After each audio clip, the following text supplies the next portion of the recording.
আসসালামু আলাইকুম। Easy kitchen বা রান্না চ্যানেলে আপনাদের স্বাগতম। আমি আজকে অরেঞ্জ পাউন্ড কেক বানাবো গ্যাসের চুলায়। এখানে আমি 1 কাপ আটা, 1 চামচ বেকিং পাউডার, হাফ চামচ বেকিং সোডা, এটা আমি শুকনো উপকরণটা কয়েকবার ভালোভাবে ছেড়ে নেব। ছেড়ে নেওয়া হয়ে গেলে এখানে আমি 3টে ডিম নিয়েছি। এখানে যদি বড় সাইজের হয় 2টো ডিম নিলে হবে, ডিমগুলো ছোট সাইজের ছিল এই জন্য আমি 3টে নিয়েছি। ব্লেন্ডারে গুঁড়ো করে হাফ কাপ চিনি নিয়েছি। এখন ডিমটা বিট করবো আর অল্প অল্প চিনি দেব। এভাবে চিনি দিয়ে সাদা ফোমি করে নিতে হবে। দেখেন এটা হয়ে গেছে।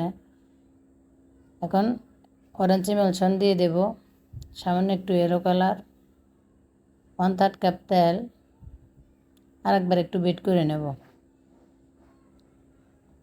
বিট করা হয়ে গেলে আমি যে শুকনো উপকরণটা ছেলে রেখেছিলাম এখন এটা ডিমের ফোমের সাথে মিশিয়ে নেব। অল্প অল্প শুকনো উপকরণ দেব আর একটু একটু করে দুধ দেব। এভাবে এটা ভালো করে মিশিয়ে নিতে হবে। সামান্য একটু পাতলা করে নিতে হবে, এটা একটু বেশি গাঢ় হয়ে যাবে দুধ না দিলে। একটা বেকিং ট্রের মধ্যে আমি বেকিং পেপার দিয়ে ভিতরে তেল দিয়ে রেডি করে রেখেছি। এখন এটার মধ্যে নিয়ে নেব ব্যাটারটা।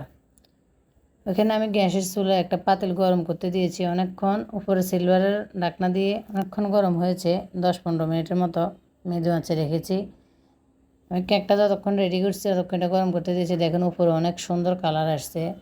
এভাবে যদি সিলভারের ঢাকনা দিয়ে অনেকক্ষণ গরম পাতিলের মধ্যে নিয়ে দেয় তাহলে কেকটা খুব সুন্দর বেক হয় এবং সুন্দর একটা কালার আসে। দেখেন ভিতরে অনেক সফট হয়েছে, নরম তুলতুলে।